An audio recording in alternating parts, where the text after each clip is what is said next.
concern there, I think, is that Mono Black Devotion, that's the Black Devotion versus Blue Devotion match has been kind of construction dependent since the format began. You know, like you can build a Mono Black deck that can beat Mono Blue if that's what you set out to do. And I think that maybe we are at the point where that is how people are building their Mono Black decks. We're seeing a lot of Bile Blights again. That card kind of fell out of favor and it's back. Things like that. So we have a Tidebinder Mage versus a Frostburn Weird, and we are off to the races with two creatures that will brick wall each other. And tap each other. Oh, Tidebinder number 2, trumping the Frostburn Weird. Not a lot of ways to undo it either. Yeah, it's always satisfying when you get to tap something down with Tidebinder Mage against a deck that is not playing red or green. Yeah, absolutely. Although, I mean, Frostburn Weird, that counts. That totally counts. All right, fair enough. It does, in fact. By the game rules, yes, it does. Now, I've always thought Mono Blue is it's one of the best decks, except against Esper and Mono Black. Correct. And the problem is, of course, that there's a lot of Mono Black these days. Not that much Esper. You know, a lot of people switch to Blue-White, which Blue-White much worse against Mono Blue than Esper. Just from the shortage of spot removal. Sure. Or a little bit worse anyway. Yeah, well, spot removal obviously is very good. You lose a little bit of that. Now, the way that people have been building their Sphinx's Revelation decks lately have been leaning pretty heavily on planar cleansing. Oh yeah, which, definitely very strong. That card's actually quite good in the matchup. So we've seen both players here develop their board into, you know, we're looking at Frostburn Weird, 2 Tidebinders, a Judge's Familiar, and a Nightveil Spectre versus 2 Spectres, a Thassa, and a Frostburn Weird. Not a lot of attacking can really take place except when Thassa is involved. Right. The way that, you know, so many of these decks, or so many of the creatures in this deck are so butt heavy. Yep. So yeah, this is just a big log jam, except that it looks like Ravits has a couple of ways to kind of break the mold open. I mean, here. This is a massive, massive trump here. Not only did he already have Thassa going for him, Biden means he's going to start gaining even more of an advantage. And now a Master of Waves is presenting, you know, 12 tokens. Yeah, complete lethal if Adam can't produce a Rapid Hybridization or a Cyclonic Rift this turn. And he takes a peek. Does not show us, so leaves us sweating along with Josh here. I mean, this is what, turn 6? This is absolutely devastating. I mean, this is an incredible showing from Ravits. This is what they say. This is how they say going off. Right. Yeah, and I mean, Master of Waves does that. That is kind of that card's job, is to just come into play and then be suspend 1, win the game in matchups where your opponent cannot get it off the board. And Adam, of course, has a small handful of ways. He has the 1 Cyclonic Rift, 3 Rapid Hybridization. That's probably more than is traditional, I think, so in a main deck. But Ravits takes the first game very quickly. Now, I got to imagine that these players talked before the match. I mean, first of all, they know each other, but second, I mean, they're playing literal 75-card mirrors to the card. Both of them, 1 Dispel, 1 Annul on the sideboard, 1 Cyclonic Rift, 2 of each. Literally every single card is the exact same, including the 1 main deck, Hall of Triumph, 1 Cyclonic Rift, all the way down, exact 75. Wow, so they are. I did not notice that. All right, I'm going to give the edge to Josh because of his handwriting. See, I'm going to give the edge to Josh because he's up 1-0. You know what? Your logic is almost as good as mine. So I think game 2 we're going to see more of the same. Both players are going to kind of just play out some creatures that make ground, attacking on the ground not really super feasible. And it's going to come down to trumps, things like Thassa, Master of Waves, possibly Biden in the right situation, forcing horrible attacks. Right. And really just miscellaneous things like Cyclonic Rift. Yeah, Cyclonic Rift, definitely a game breaker. Yeah, we've been talking about how these decks kind of just present creatures with big butts that stare at each other. One way to break through that is to just make it so that your opponent has no permanents in play. Yeah. Solves that problem real quick. It's worth noting, both players have access to 4 gainsays. Right. So there's going to be a lot more tactical maneuvering. It looks like we're not quite a 75 mirror because Josh only has 3. Josh has a 3rd Dissolve instead of the 4th gainsay. Okay. I want so badly for that to be the deciding factor in this match somehow. I don't know how we would even track that, but I think that as long as either a Dissolve or a gainsay comes up, we'll just go ahead and say that was the one. That was different. Yeah, of course. Okay. Yeah, so shame on you, Josh, for cutting that 4th gainsay. Well, what makes you think that Josh cut the 4th gainsay? How do you know that Adam didn't cut the 3rd dissolve for the 4th gainsay to double cross to win the mirror? All right, fair enough. All right, shame on you, Adam, for your skullduggery and no. So there's no no shame in going rogue. This is right here. This is a clashing of ideas. This is where 2 men enter the arena, and they have 2 radically different ideas. Whose is right? Who is going to win this battle? Dissolve number 3 or gainsay number 4? Yeah, radically different. These are the kind of questions that we must ask ourselves. 74 of the same, but yeah. But which counterspell on your sideboard, for sure. The Mono Blue Mirror, this is not a matchup that, frankly, I don't have a ton of experience in that matchup. But, of course, the gainsays come in. The question in my mind is how hard do you fight over those gainsays? Are you trying to bring in dispels to stop things like rapid hybridization from breaking up your Master of Waves? Or, I mean, like, how deep do you go here? So I don't think Master of Waves is the end-all, be-all. I mean, obviously, it can be quite potent if it hits, but that game was a little unusual in that there were just so many Night Veil Specters in play. Right. The combination of counter magic plus Cyclonic Rift means we actually have a few ways to deal with the Master. You might want some number of rapid hybridization, but I think it's real risky to start getting into a space of playing too many dissolves, just because, too many dispels. It's possible you just want the 1, though, just to keep them guessing, and partly because some of the miscellaneous random creatures don't really do very much in this matchup. They kind of just get bricked. Right. Well, they don't do a ton on their own, but they're all kind of pieces of the machine. Yep. Of course, yeah, we're talking about how great Master of Waves is, how great Thassa is, how those are big game breakers, but you have to have a board for either of them to do anything. Definitely. You can't exactly switch into a draw-go deck. Correct. So I fully expect them to bring in, of course, the gainsays. That card's just too efficient. And probably 2 Domestication. Domestication is such a nice answer to Night Veil Spectre, but it also does work with Frostburn Weird or Tidebinder Mage. Right. You know, being able to take so much devotion away from your opponent while adding to your own. I think you're absolutely right. Domestication is just A1. Yeah. In addition to the actual, like, the big mythic game breakers, I would guess that games here could be decided just by clearing the lanes. Cloudfin Raptor, Judge's Familiar, Night Veil Spectre. If the ground gets gummed up, then Flyers could take it home if one player gains an advantage there, and Domestication can play a big role there. Yeah, plus, I mean, Domestication on a Master of Waves is, that's just game over sometimes.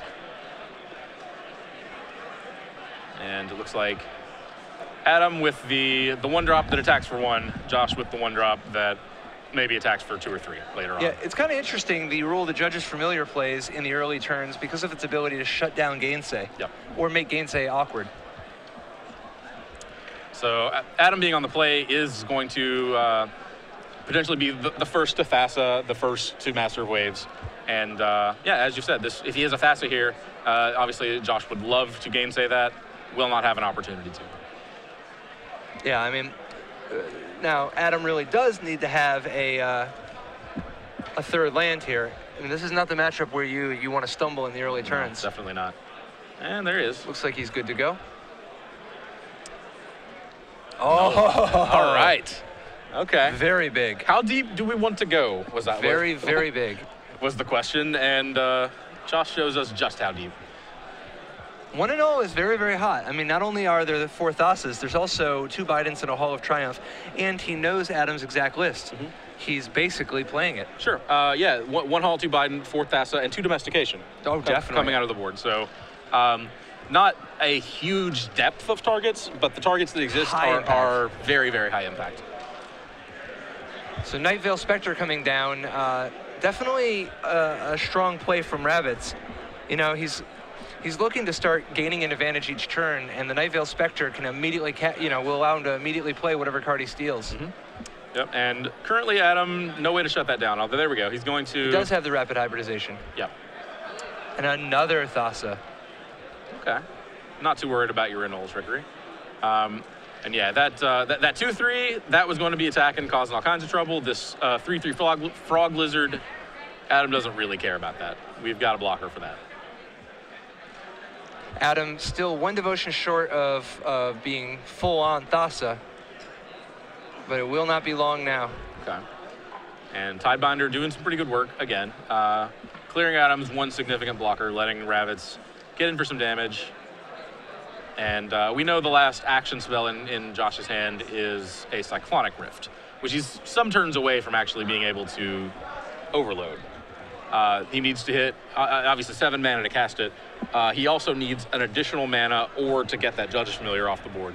Yeah, it seems like it's more likely he'll end up just trying to use the Cyclonic Rift tactically to hit one thing to win the race by a turn, because we are in a race type of situation. He knows that Adam has Thassa advantage. The longer the game goes, the bigger advantage Adam will have.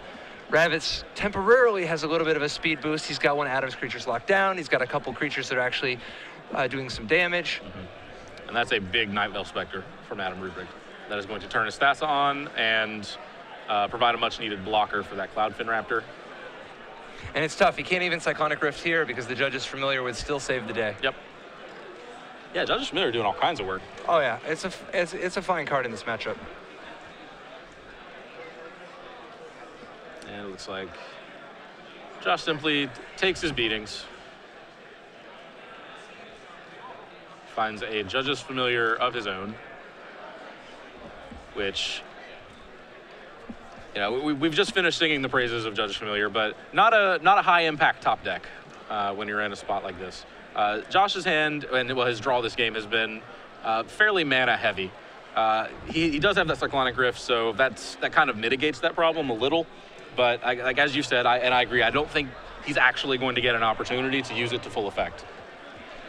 Yeah, I mean, if you're gonna, the better way to be mana heavy is to have a Nykthos. So you just have all the mana you could ever want. Right, but still have a handful of spells. Exactly. Alternately, you could have a Thassa in play, and then you have all the mana, but you have a mana sink to pump it all into. This matchup has some very real tactical elements to it, but it also has an awful lot of, you just kind of want to draw the weird cards. You want to draw the rewards. You want to draw the Night Veil Spectre, the Bident, the Thassa, the Master of Waves. Yeah, you want some number of those cards. The awkward thing about those cards is, again, as we've said, none of them really do anything on their own. So there's the real risk of actually just drawing the hand of like Gainsays and Bidents and then just not doing anything. Adam able to replay his Spectre, so Ravits was only able to prevent a little bit of damage and stop a Spectre hit from giving Adam an extra card. To keep his Cloudfin Raptor. Continuing to draw low impact cards, Ravits probably just doesn't have, I mean, this is it, right? Like, there's not enough time. Yeah. With no more tricks, Thassa can literally just make enough creatures unblockable to end it, right? I believe so.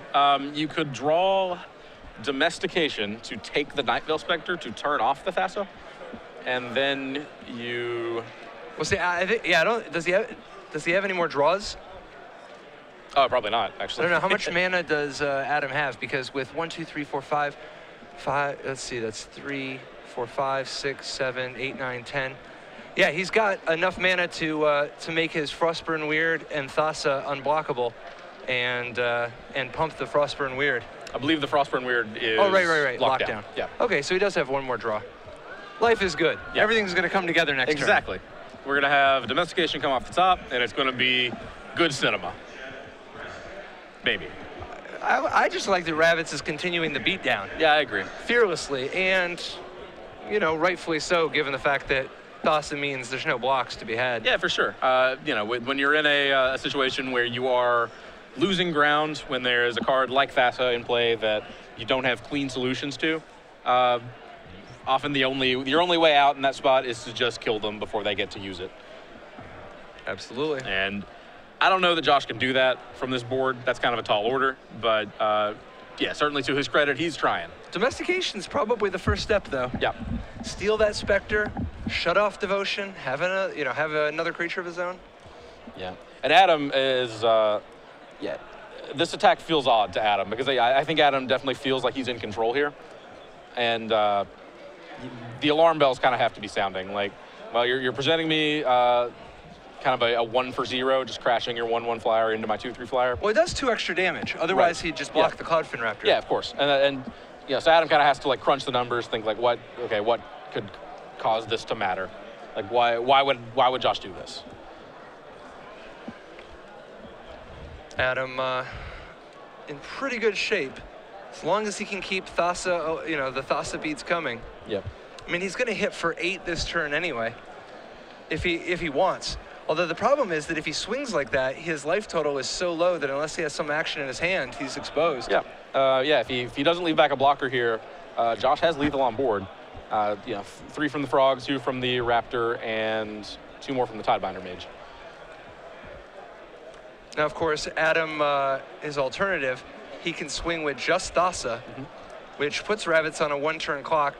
But if he loses that, if he loses that Spectre, it all falls apart. Yeah. And it looks like he's going to, interesting, okay.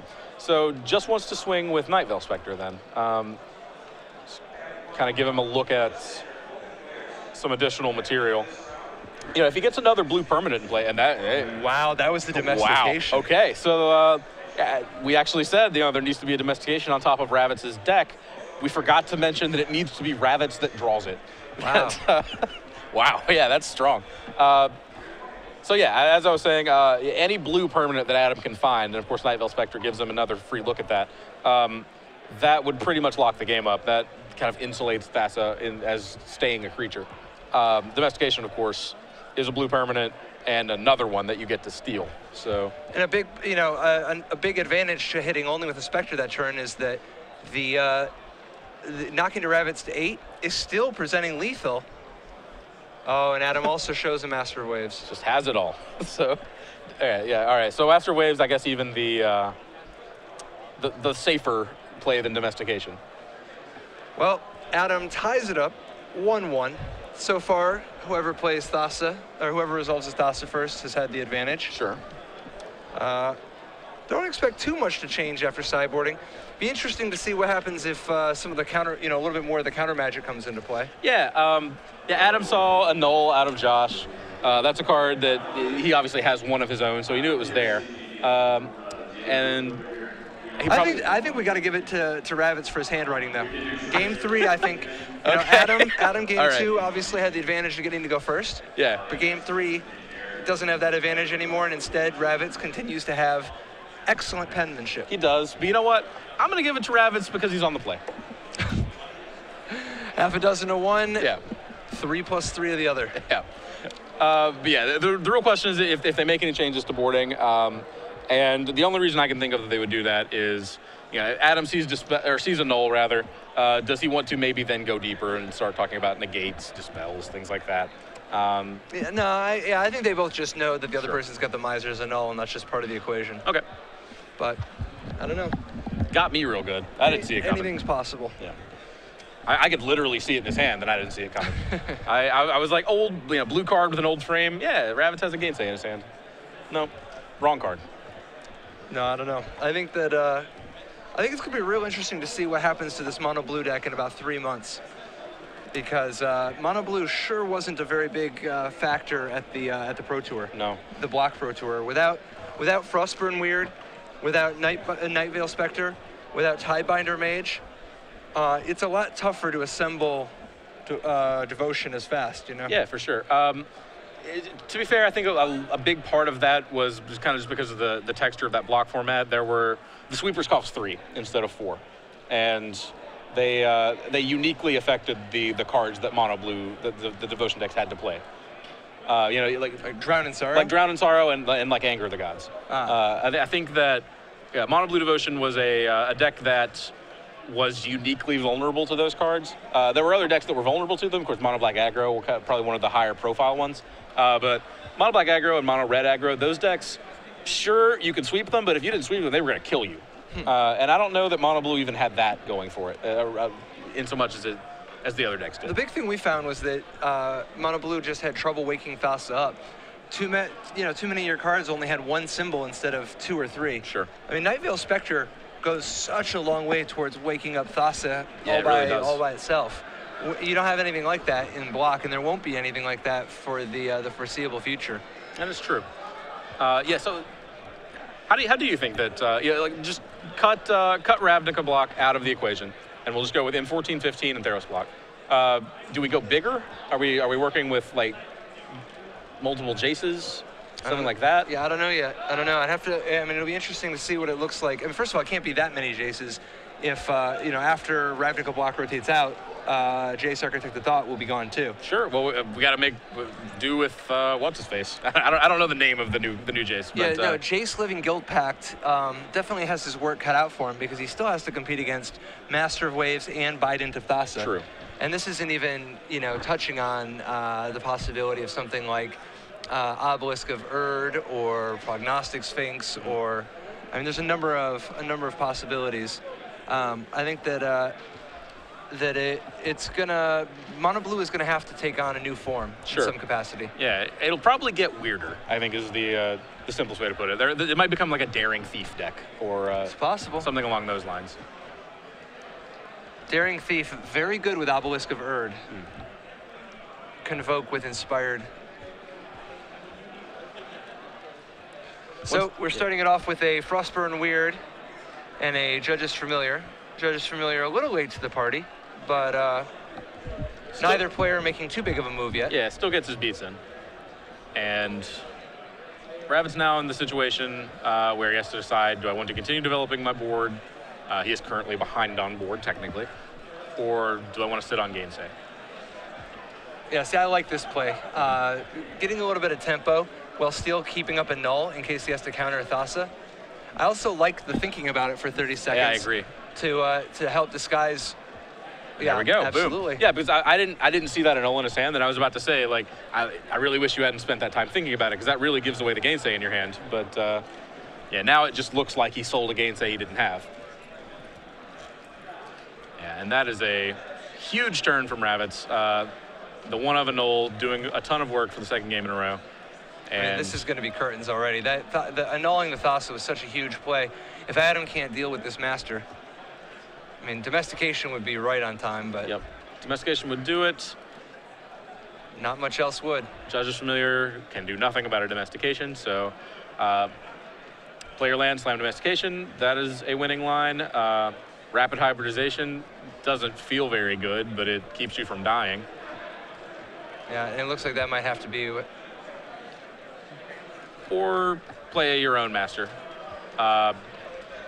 You're still falling behind, but not quite so bad. Just kind of trade elementals for elementals. Of course, allowing Ravits to untap, that presents a whole nother can of worms. Because then what solutions you find have to... you have to get those solutions to work through any potential counter magic, which we know Josh does have a Gainsay there. So being on the play is so good in this matchup. Penmanship helps too. Yeah. And it looks like we don't have much longer for this game. I mean, Adam at 3, not a lot of comeback available. These mono blue decks are not built to come from behind very much. No. I wouldn't say that. Master Ways, it can get you out of some pickles.